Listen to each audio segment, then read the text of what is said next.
a próximo tema aqui da nossa conversa é infraestrutura e mobilidade urbana.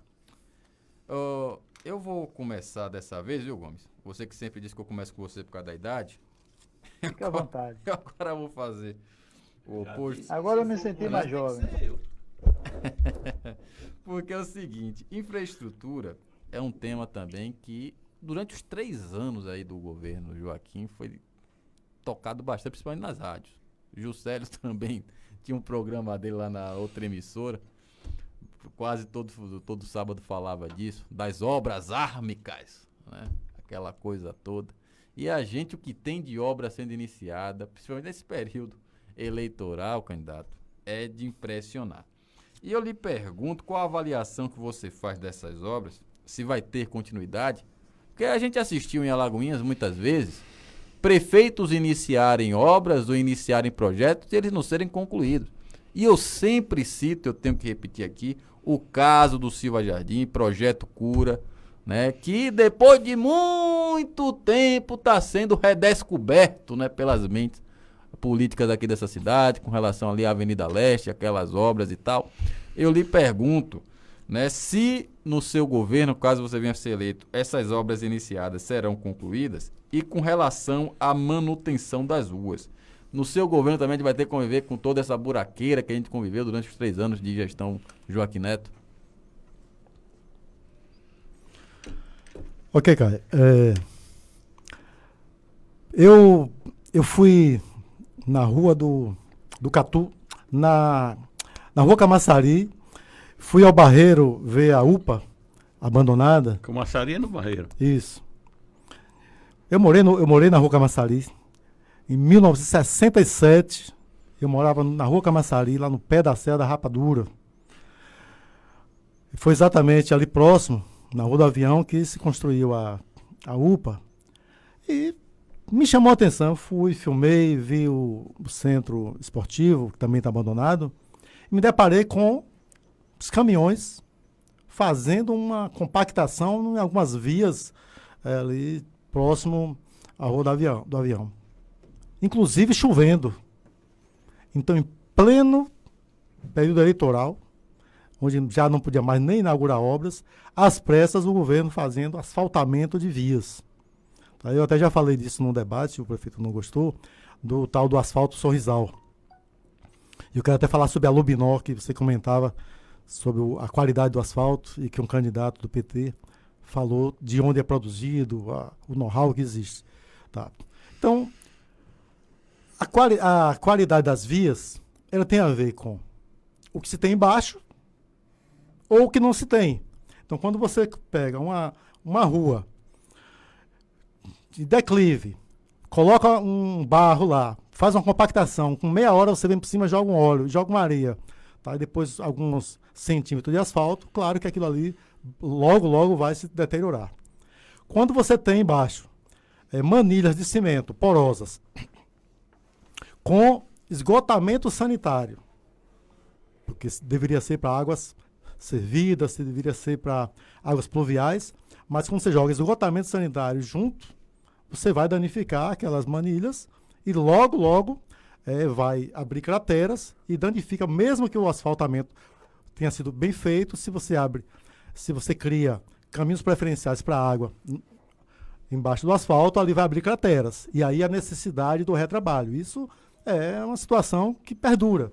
Então você só vai conseguir ter vias sem precisar retrabalho constante se você tiver o trabalho bem feito, aquele trabalho que não é visto. Então, além da macrodrenagem que tem sido feita, é preciso um investimento e enfrentar tanto a qualidade das manilhas, tá, como as ligações clandestinas ou inadvertidas, como disse Juscelio aqui em outro momento. Tá? Tem que enfrentar essa situação para que não danifique, a não ser que você tenha esse esgotamento todo tratado, mas construído com tubulações com material adequado. Então, isso precisa ser feito, exige dinheiro, exige vontade política e também inversão de prioridades. Ora, o dinheiro é pouco, o orçamento é insuficiente, vai cair mais ainda. Eu já disse que no capitalismo não conseguiremos resolver tudo, mas entre construir redes de esgoto, para esgotamento sanitário, de qualidade, para que você mantenha a conservação das vias e construir uma praça, eu vou fazer o que está embaixo da terra. Eu não vou ser o campeão de construção da reforma de praças. Eu vou atuar na questão do esgotamento sanitário. E não teria problema nenhum também de, junto com os conselhos populares, discutir com a comunidade de que, se você fizer uma ligação clandestina com material inadequado, você vai danificar a rua que foi asfaltada. Então, esse problema, tranquilamente, coragem não nos falta para enfrentar. Quando a gente fala em infraestrutura, e aí eu não quero pensar só em urbana, a infraestrutura urbana e rural, ela liga-se à mobilidade, mas ela liga também, inclusive, ao meio ambiente, liga-se ao desenvolvimento econômico e social. Tá? Porque quando eu falo em infraestrutura, eu posso recuperar uma nascente de rio, uma nascente ou um curso d'água, recuperar o que tem a ver com o meio ambiente. Naquele local, a gente pode criar uma estrutura que possa ser um balneário, que aí tem a ver, já atuou com o meio ambiente, já vai gerar não sei se emprego, mas uma ocupação e renda, que tem a ver com o desenvolvimento social.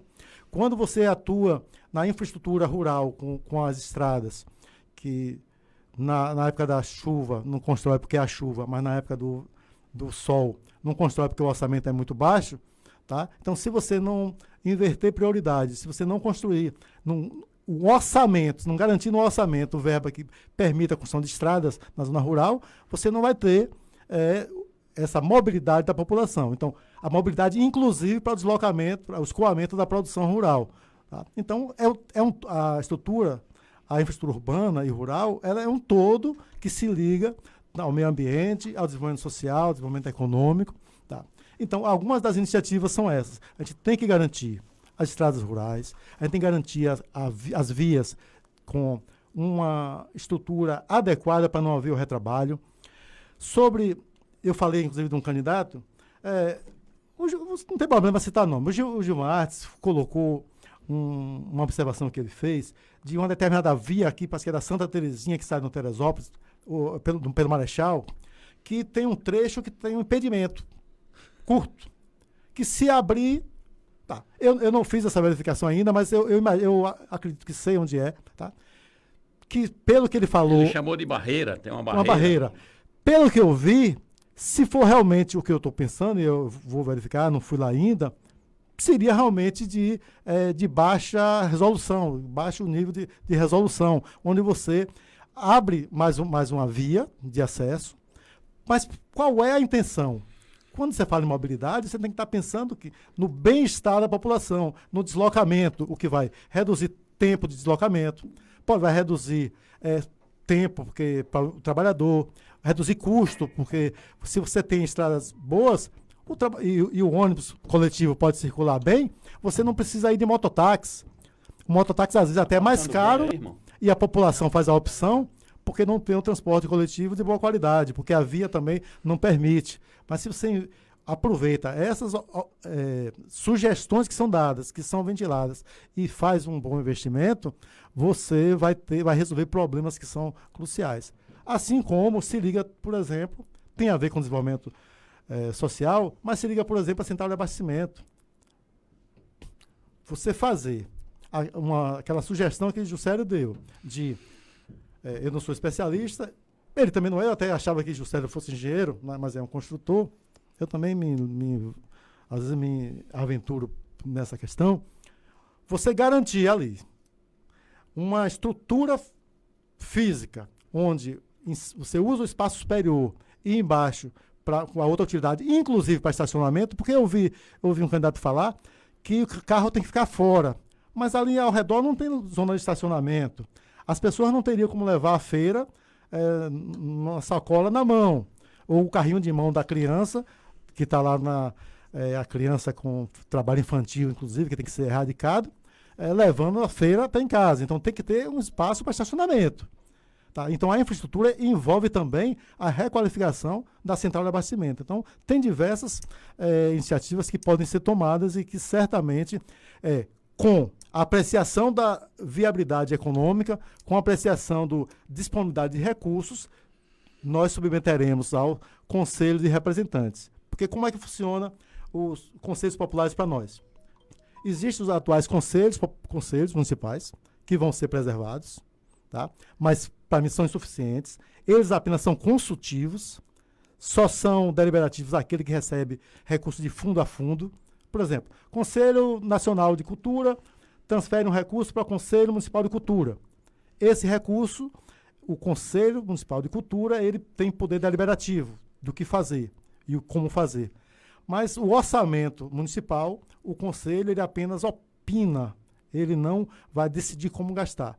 Na nossa gestão, os conselhos terão caráter deliberativo. Tá? Então, você tem os conselhos atuais, você tem as associações de moradores, que indicarão também representantes, e seriam realizados assembleias de bairros, onde você discute as demandas, os problemas da comunidade, e a partir desse debate, a comunidade elege seus representantes. E aí você, numa grande conferência, você elege um conselho de representantes. Você está se aproximando do orçamento participativo? Não, eu não estou me aproximando. Qual a diferença? Eu tenho aqui um texto que eu trouxe para A você. associação de bairro não serviria para isso? Eu trouxe aqui um texto para deixar com vocês. Foi escrito em 2016 por mim, está publicado na nossa página do Facebook, PSTU Alagoinhas, que é uma crítica ao orçamento participativo. O orçamento participativo, Caio e Juscelio, é um arremedo dos conselhos populares. O orçamento participativo, ele se limita a reunir a população numa assembleia. E eu participei de diversas durante o governo de Joséildo. Eu ia para os bairros, não só para onde eu morava, eu morava no 10 de novembro na época. Eu ia para os bairros, assistia às assembleias, intervia nas assembleias, tá?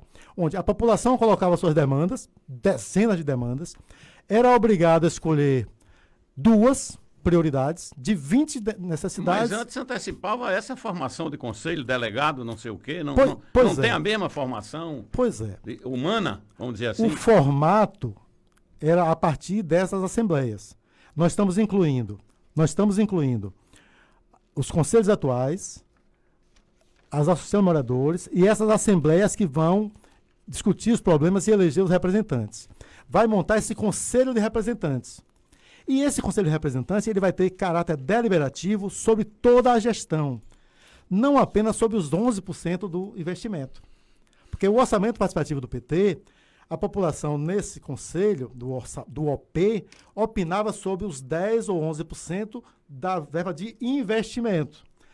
O nosso conselho de representantes, que é a síntese dos conselhos populares, ele vai ter ingerência no orçamento integral, inclusive na elaboração da LDO. Quando a Lei de Diretrizes Orçamentárias for para a Câmara de Vereadores, ela já vai com a apreciação do Conselho. Onde tem verbas carimbadas, que a população, que eu sei que seria uma pergunta que você faria, onde tem verbas carimbadas, que tem a definição mínima de valores a ser gasto, que você não pode decidir quanto vai gastar, mas você vai decidir como vai ser gasto. Tá? Que tem a ver, inclusive, por exemplo, pessoal. A população pode transformar em determinação que você agora vai ser 100% dos cargos de confiança, vai ser de carreira.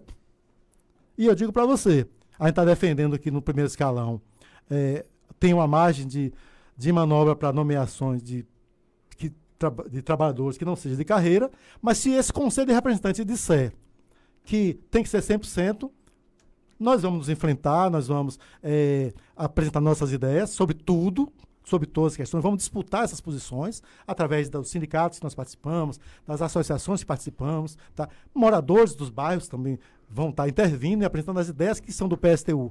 Mas o que o Conselho definir vai ser feito. O que o Conselho determinar vai ser feito. Tá? Então, é assim que é o formato do nosso governo. Bem diferente desse orçamento participativo eu até aí do PT. Lhe agradeço o texto, vou até passar uma cópia para Tonhão, ele dá uma olhada aqui no orçamento participativo do PT. Não, porque é bastante, eu já dei uma lida rápida aqui, é bastante interessante. Foi escrito em 2016, não foi atualizado, foi em 2016, e está na página PSTU Alagoinhas, tá? Está lá publicado, foi publicado há um tempo Interior, vamos até republicar para ficar...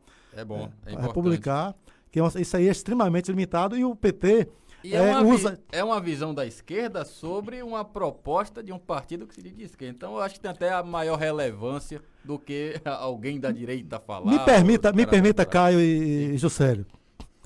Vocês estavam discutindo aqui, inclusive com o próprio candidato do PT, Sim. e eu queria ter a oportunidade de dizer por que ele não gosta de ser chamado de candidato do PT. Vocês discutiam sobre a... Por que é que ele não gosta de ser chamado de candidato do PT? Vocês discutiam sobre aquele elefante... Ele tem vergonha do PT? É. Eu falo isso. Vocês falavam daquela passarela da Rua do Catu. Da Rua do Catu. Gomes perguntou aí. Pois é. Na verdade, não é da Rua do Catu, é Manuel Vitorino. É isso, Manuel Vitorino. Discutia aquela passarela. E aí ele falou que foi uma verba que veio de fora, foi um projeto de fora. O cavalo passou selado. Aí eu pergunto, e a participação popular? Na mesma hora eu rascunhei.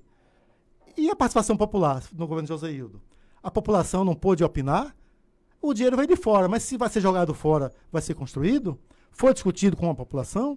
O Conselho do Orçamento Participativo avaliou sobre aquilo para você ver, eu estou colocando isso para você ver o quanto é limitado esse orçamento participativo do PT.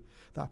Que, inclusive, a primeira ideia de orçamento participativo foi em Timóteo, Minas Gerais, numa prefeitura que foi da Convergência Socialista, que deu base à fundação do PSTU posteriormente. Então, o PT elegeu o prefeito na cidade de Timóteo, certo? Mas esse prefeito era militante da Convergência Socialista, tentou implementar o orçamento participativo. Ele, em algum momento, ele não cumpriu da deliberação do Conselho Popular, certo? A Convergência expulsou ele da Convergência, mas ele continuou militando do PT. E o PT reduziu o que eram conselhos populares a um orçamento participativo. Então, essa experiência ela não é recente e ela tem origem numa experiência nossa dos agrupamentos que deram origem ao PSTU. Então, a gente conhece muito bem o que é o OP e o que são os conselhos populares que a gente propõe. Tá? Agora, o Radiovolta não gosta de chamar de candidato do PT pelo seguinte. Não é pelo seguinte, é a comprovação de que ele não gosta. No programa Intera, me permito fazer referência ao programa. Não, é tudo parceiro nosso. Em pleno debate, eu fiz várias cobranças ao governo anterior, o governo do Joséildo Ramos. Eu era diretor do sindicato, do SIMPA, e Joséildo, prefeito. No dia 24 de setembro, 24 foi 25 de setembro, Joséildo deu uma entrevista numa emissora. Ele estava reunido com membros do PT, inclusive com o candidato atual do PT. E ele disse que ele estava reunido com o empresariado. E ele disse que teve uma reunião por mês durante os 8 anos com o empresariado. Joséildo disse isso. E, no entanto, o Joséildo só teve reunião com o sindicato, com o SIMPA, no primeiro mês de mandato. Então, ele governou 8 anos e só no primeiro mês ele pessoalmente se reuniu com o sindicato. E é um partido de trabalhadores. É verdade que houve reuniões, é verdade que o governo indicou representantes, mas eram representantes terceirizados, eram representantes que, por exemplo, um membro do governo que veio negociar com a gente a remuneração de professores, disse para mim, Edinaldo... A gente que você fala SIMPA. SIMPA. Então, eu era diretor do SIMPA, estava lá no SAAI, numa reunião com o governo, discutindo, naquele dia, salário dos professores. Eu disse, fulano, professor de nível superior, com a mesma qualificação de outras funções, e por que a remuneração de professor é essa e de outra função é essa? Todos nível superior, mesma qualificação. O cidadão disse, mas Edinaldo, esse aqui eu só consigo, esse aqui eu tenho falta, e professor eu tenho a quantidade que tiver na hora que eu quiser. Então, um governo dos trabalhadores tratou os professores como a lei da oferta e da procura. Tá? Então, eu fazendo essas críticas lá no governo Intera, de como o governo do PT tratou o sindicato, tratou os servidores. Eu não cheguei a falar, mas vou falar aqui. Eu, inclusive, fiquei 11 meses sem receber salário no governo de Joséildo. Diretor do sindicato, o sindicato solicitou minha liberação, pela legislação era permitido a liberação para desempenhar o mandato sindical, e o Joséildo não liberou. Chegou um momento que eu banquei minha liberação, negociei com a escola, teve substituto e tal, banquei, fiquei 11 meses liberado e o governo não me pagou, para perseguir o sindicato. Tá. Aí quando a gente fala Então, essas coisas, viu?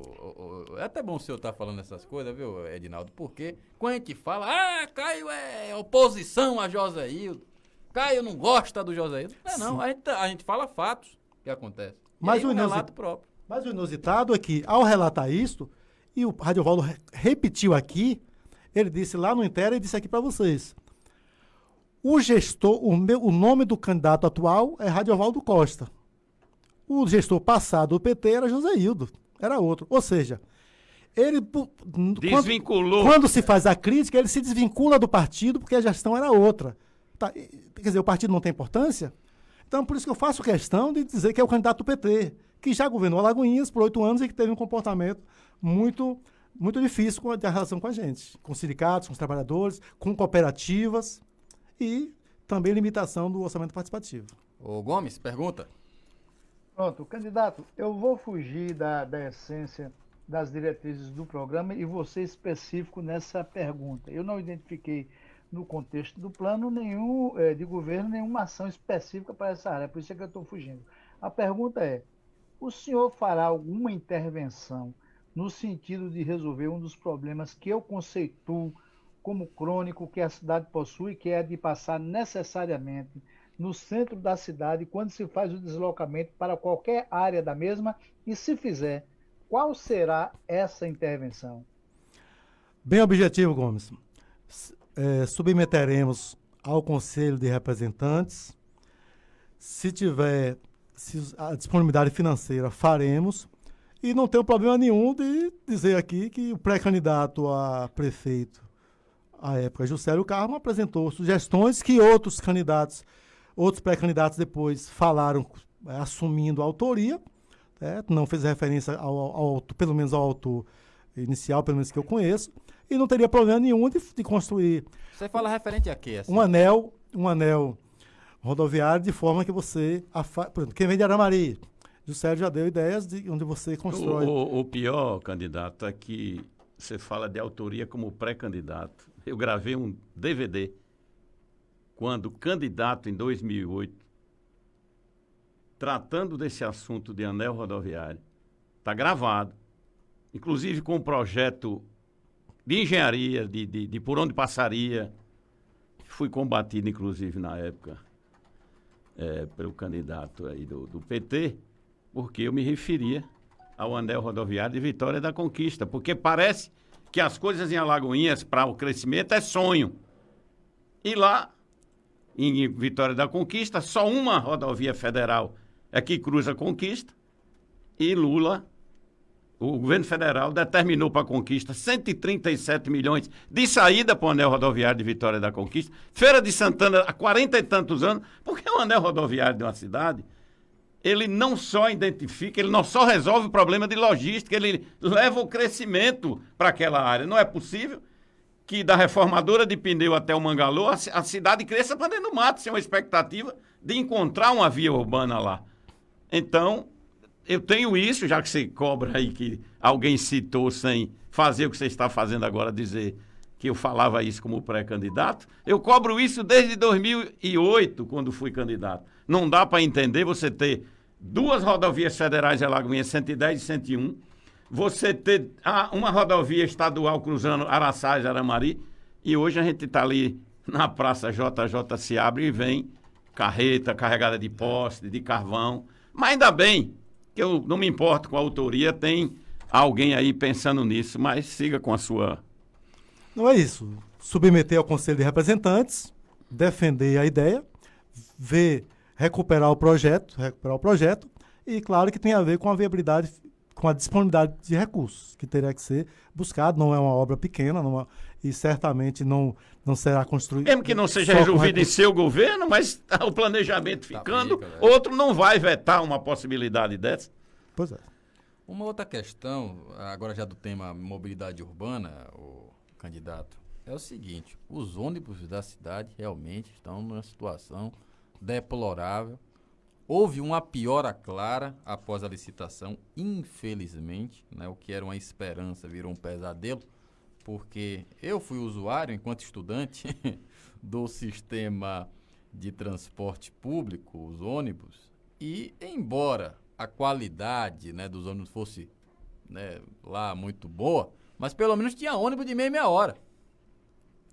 Tinha ônibus de meia hora. E agora, além dos ônibus estarem sucateados, você espera até uma hora e meia para você ter um ônibus. E aí eu tenho que me referir ao povo ali que mora na Mangueira, que utiliza ali a Paulo Afonso. Realmente, eu tenho que me solidarizar com vocês, porque o sofrimento tá demais. E muita gente me para na rua para Caio, fale no rádio. Isso depois de uma licitação. Depois de uma licitação. Diz que para melhorar, para resolver. Os empresários estão em situação complicada, Dinaldo.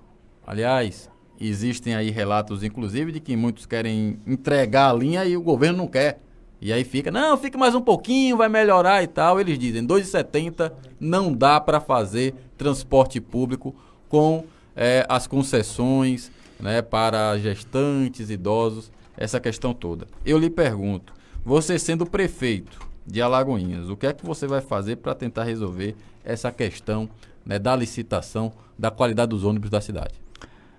Realmente, Caio, a qualidade do serviço prestado é muito ruim. Já era ruim antes da licitação, se manteve ou até piorou, né? Piorou. E eu tenho aqui em mãos, vocês estão vendo, um boletim Opinião Socialista, que é um boletim do PSTU, ele foi escrito em outubro de 2019.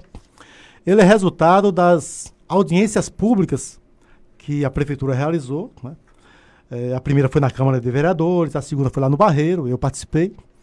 Com dificuldade na Câmara de Vereadores, porque o Cleto da Banana, que estava, inclusive, coordenando essas audiências, e só dava 2 minutos para que a população fizesse as intervenções, mas na seguinte, lá no Barreiro, eu já consegui fazer a intervenção mais longa e apresentar as ideias do PSTU sobre o transporte coletivo.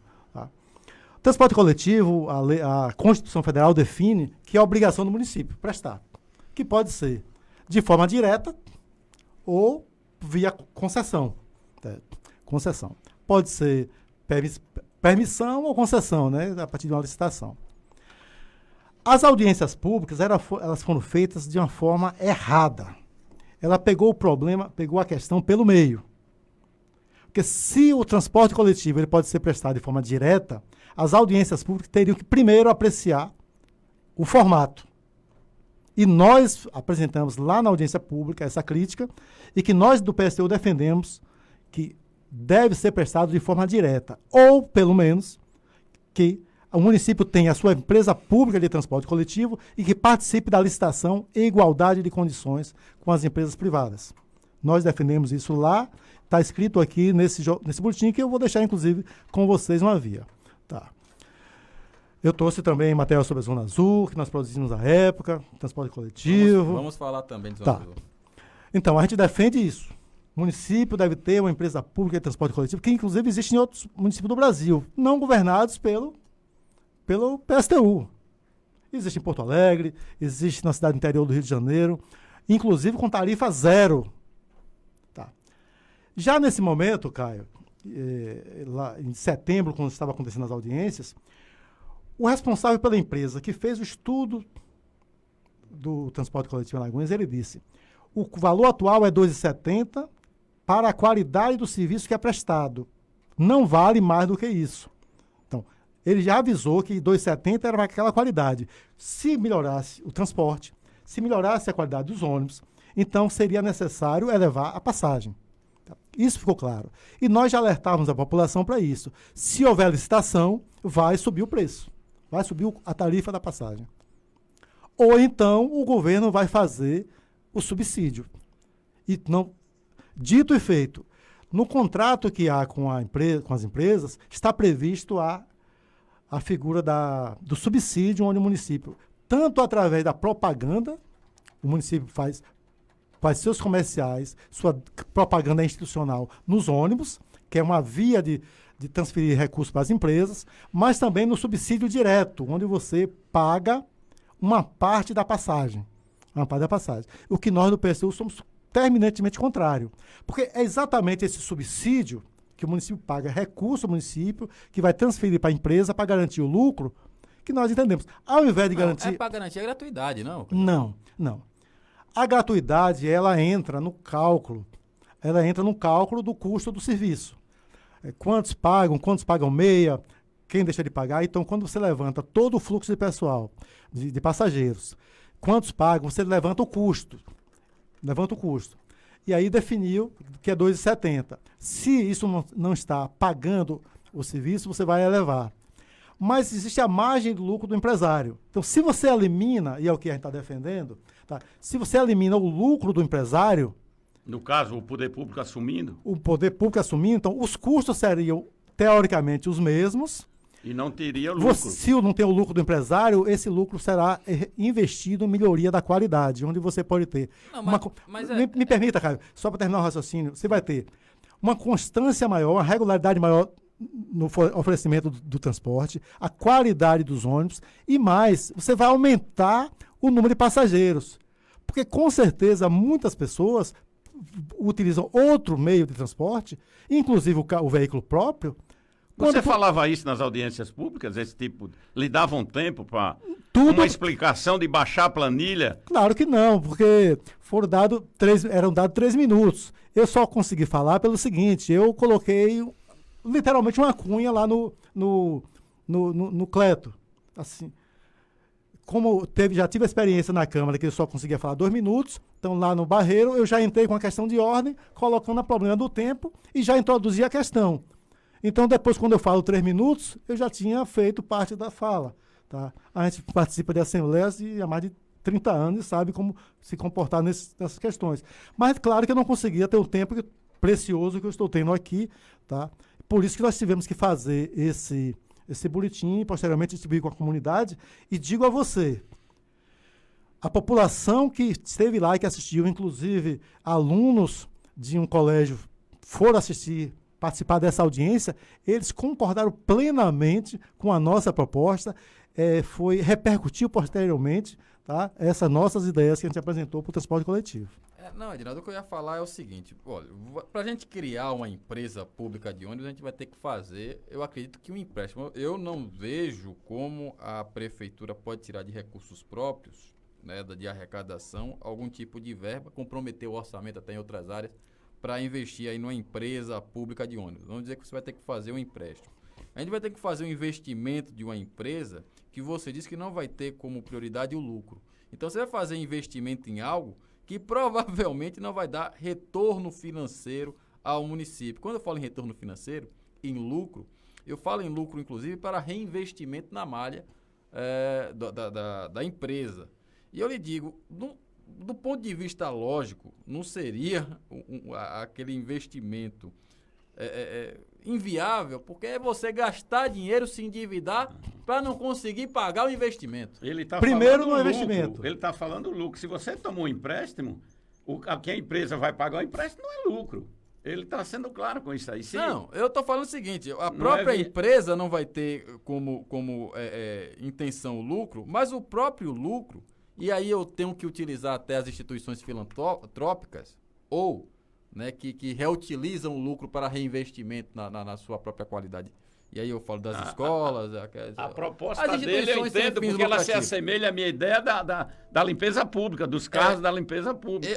A minha pergunta é justamente essa, é você criar um endividamento para a prefeitura em algo que talvez, dentro de pouco tempo, fique sucateado pela incapacidade da prefeitura em manter, entender o sistema.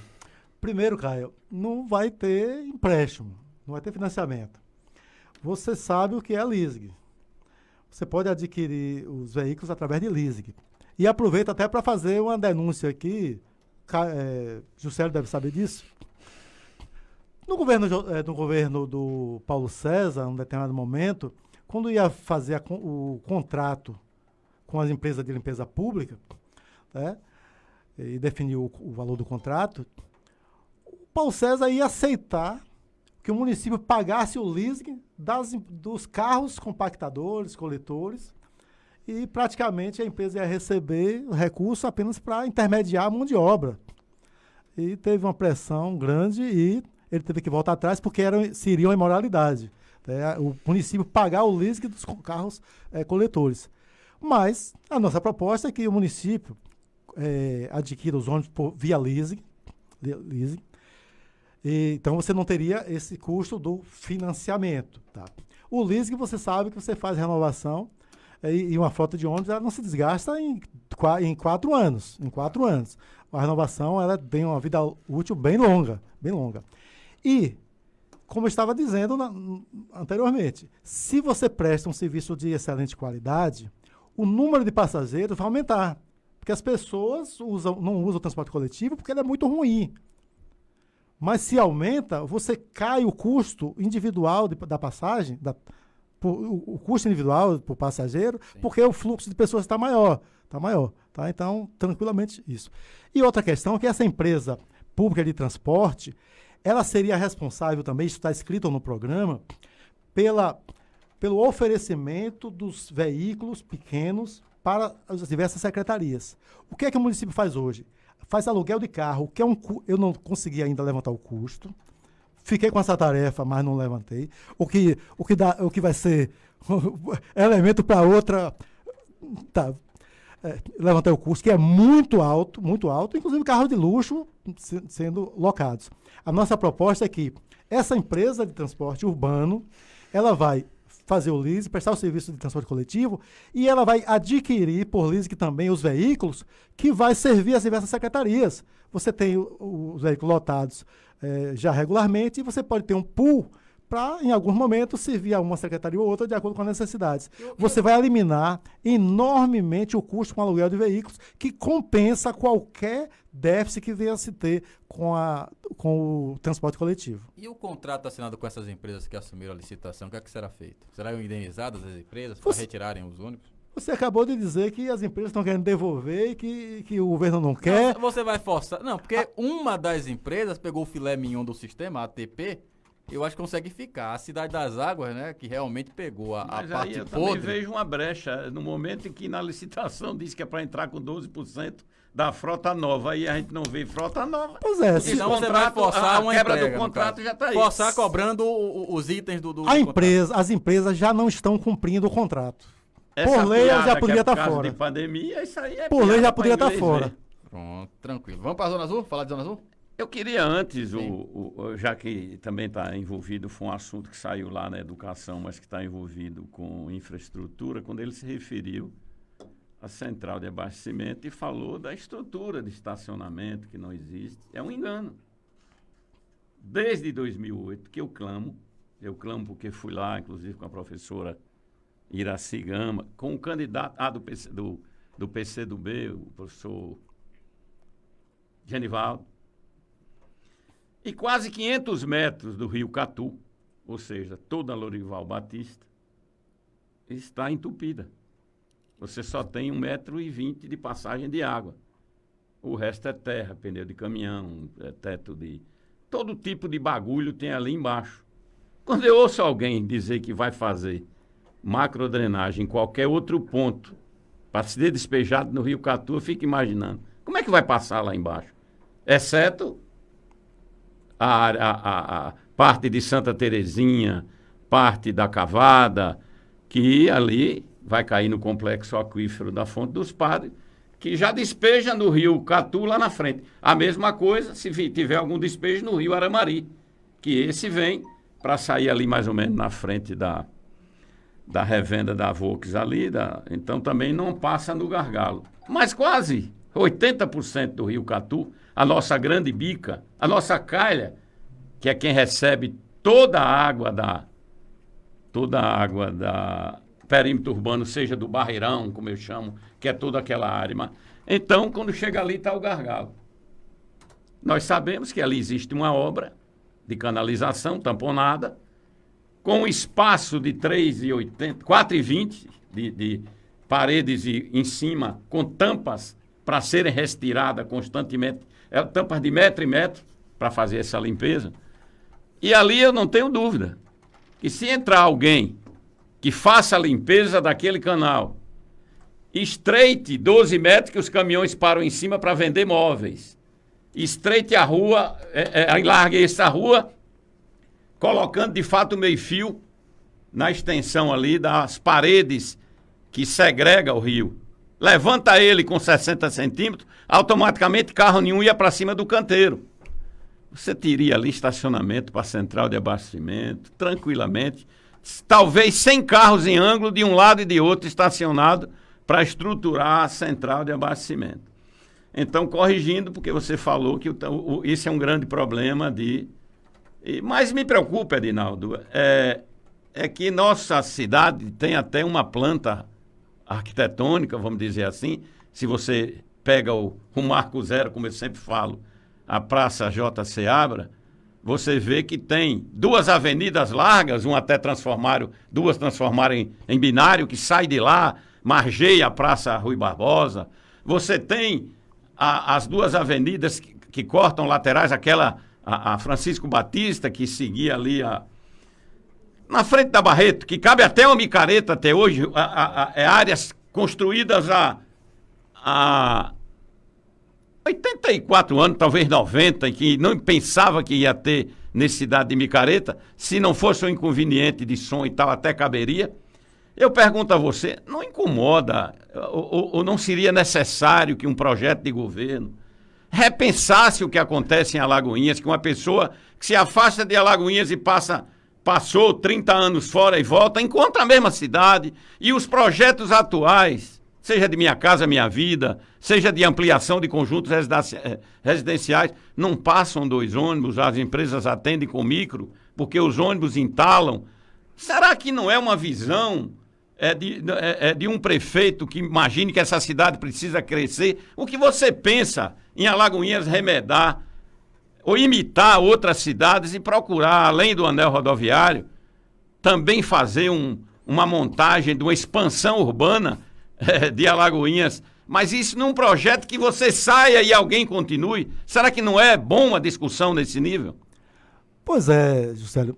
Isso vai acontecer se você vai discutir a cidade de forma coletiva. Se você senta as diversas cabeças que se dispõem a pensar a cidade e elabora um planejamento de longo prazo, aí você caminha nesse sentido. Mas se você tenta tirar a ideia da sua cabeça de última hora, pensou agora e fez daqui a uma semana, isso não vai acontecer. Nós falamos em Zona Azul, você chega ali, cortam as árvores ao lado do antigo econômico, transforma na mesma hora em área de Zona Azul, já bota a placa para Zona Azul. Você participou das audiências públicas da Zona Azul? Houve alguma opinião sua que fosse diferente da lei que o prefeito mandou e que a Câmara modificou? Está aqui no documento que eu passo em suas mãos aí. O prefeito mandou um projeto de lei de 6 páginas, que eram 2 de explicação, né, de por que a necessidade da Zona Azul, do convencimento, que seria o ordenamento do solo para criar estacionamentos, porque por causa de uma ausência, e o que a gente concorda que havia essa ausência, mas a gente entendeu, sim, nós participamos, nós fizemos um anteprojeto, que é esse que está aqui na mão de vocês, certo? Com algumas emendas, e como não tínhamos representação na Câmara de Vereadores, nós pedimos ao vereador Tordininha, do PT, se ele concordasse para que ele apresentasse. Ele acatou algumas, que estão aí presentes, e foi apresentado aos vereadores da Câmara. Infelizmente, os vereadores não tomaram conhecimento, não discutiram, e eu acho que faltou, inclusive, empenho do Thor. Eu nunca tinha falado disso, porque já que ele acatou, ele precisaria pelo menos fazer a defesa. Ele apresentou... Trabalhar para aprovar, né? Trabalhar para aprovar, né? A verdade, ele aprovou, apresentou as emendas, mas não teve um debate suficiente sobre isso, tá? E eu queria colocar pelo menos 4 questões dessas emendas. A primeira dela tem a ver, inclusive, com desenvolvimento social. No projeto do prefeito, falava em concessionária. Aí, no primeiro artigo aí, você vai ler. Eu deveria ter destacado, mas no primeiro artigo. A empresa concessionária será que vai prestar o serviço. Eu acrescentei ou entidade. Qual a diferença de empresa ou entidade concessionária? É que, como foi aprovado, como foi encaminhado pelo prefeito e como foi aprovado pelos vereadores, só uma empresa pode participar da licitação. Como nós formulamos, uma entidade sem fim lucrativo, tipo a Pastoral do Menor, inclusive era a minha defesa no momento, poderia participar dessa licitação. E a de Juscelio também, né? Nos rádios, Juscelio fez uma campanha. Isso, eu né? acompanhei. Então, veja, você tem ali, eu não pago Zona Azul, eu pago R$ 2,50 por 1 hora, ali no estacionamento da Pastoral do Menor, mas não pago R$ 2,50 por 2 horas na Zona Azul. Porque sei que aqueles recursos ali vai para a Pastoral do Menor, que é para um serviço social. Se essa expressão fosse aceita pelos vereadores, empresa ou entidade, a Pastoral Menor ou outra entidade sem fim lucrativo poderia ter participado. Uma outra questão foi sobre o valor a ser transferido para a prefeitura. No projeto de lei, que foi transformado em lei, que foi regulamentado, a empresa vencedora transfere para o município no mínimo 10% do arrecadado. Por lei, é 10%. Na licitação, que deu origem ao contrato, é que foi aprovado 22% da arrecadação. Tá? Mas por lei... Fora ISS. Isso, 22% vai para SMTT. Isso. Mas por lei seria no mínimo 10%. No nosso projeto de lei, no nosso substitutivo, a gente apresentava no mínimo 40%. Uma outra questão foi sobre o prazo de vigência. Aí está dito que são 10 anos renováveis por mais 10 anos. Poxa, 10 anos de uma licitação podendo ser renovado por ato do prefeito por mais 10 anos. Nós propusemos que fosse 3 anos renovável por mais 3 anos renovável com nova licitação. O que daria, inclusive, você ver a viabilidade do sistema. Inclusive, não pode ter o argumento de que haveria um investimento da empresa. Qual o investimento da empresa? Colocar as placas, fazer a sinalização vertical no chão e adquirir aqueles computadores de mão. O investimento foi esse. E o sistema, né? O sistema não tem um investimento alto que você diga que em 3 anos você não conseguiria ter o retorno, para você dizer que tem que ser em 10 anos, renovável por mais 10 anos. Tá? São esses 3 elementos. Tem mais algum? A empresa, o valor a ser transferido para a prefeitura. Tá, tem mais um elemento. Eu quero fechar minha pergunta, porque eu indiquei, eu falei sobre o alargamento da senador Lorival Batista como estrutura para a central, mas eu queria chegar justamente aqui, nisso que você me encaminha. As ruas, os logradouros públicos autorizados para que a empresa explore como estacionamento, eles ficaram definidos ali em lei. Se você, por exemplo, fazer ali um estacionamento na senador Lorival Batista, que venha a ter 200 carros, essa empresa terá direito de invadir ali e cobrar a Zona Azul, ou tranquilamente a lei não dá amparo a isso? A lei diz que novos logradores podem vir a ser acrescentados. Mas será de autorização do prefeito ou tem que passar pela Câmara? Vai precisar da autorização do prefeito. Autorização do prefeito. Mas só basta do prefeito? Não. Definição da SMTT. Isso. Definição da SMTT. Como a SMTT tem dono, é o que a gente sabe aí, né? A SMTT tem dono. E aí, se for interesse do dono da SMTT transformar aquela via em área de Zona Azul, aí claro que eles vão... O município faria o investimento e a empresa vai ganhar também ali. Mas não tendo dono, como é o caso, como a gente se propõe, tem uma SMTT sem dono, tá? Vai acontecer, inclusive, os cargos de confiança todos de carreira, sem vereadores interferindo, sem vereador com isenção do veículo, inclusive da esposa, circulando que não paga na Zona Azul, porque isso é um comerciário chegou, Edinaldo, o carro da mulher de um vereador aí é isento, não paga a Zona Azul, a menina foi lá e...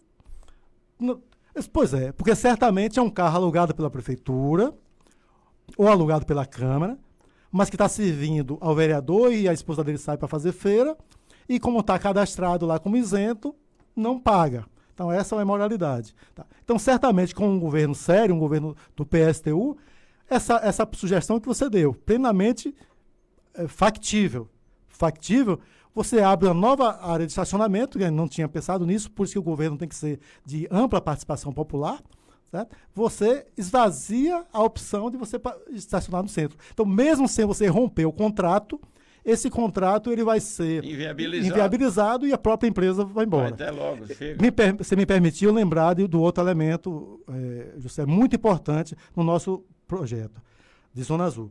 Ora, Se o argumento é que havia pouca área para estacionamento, inclusive que comerciantes deixavam 4 horas, o dia todo o carro estacionado, esse era um argumento, o que era verdade, o que é que estava no nosso projeto?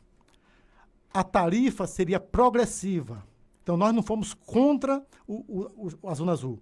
Nós defendemos que a tarifa fosse progressiva. Por exemplo, a primeira hora seria gratuita.